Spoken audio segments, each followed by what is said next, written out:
বাংলাদেশের স্বাধীন জনগণ কি চায়? তারা চায় বেঁচে থাকবার অধিকার, যে অধিকার আল্লাহ এই দেশের জনগণকে দিয়েছে। এই অধিকার কেউই কেড়ে নিতে পারবে না।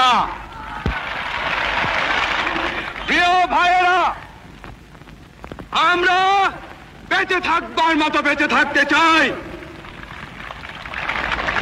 আমরা চাই শান্তি, যাতে আমাদের দেশের সর্ব জায়গায় সব লোক শান্তিতে বসবাস করতে পারে, শান্তিতে কাজকর্ম করতে পারে, শান্তিতে ব্যবসা বাণিজ্য করতে পারে, শান্তিতে রাত্রেবেলা নিদ্রা যেতে পারে।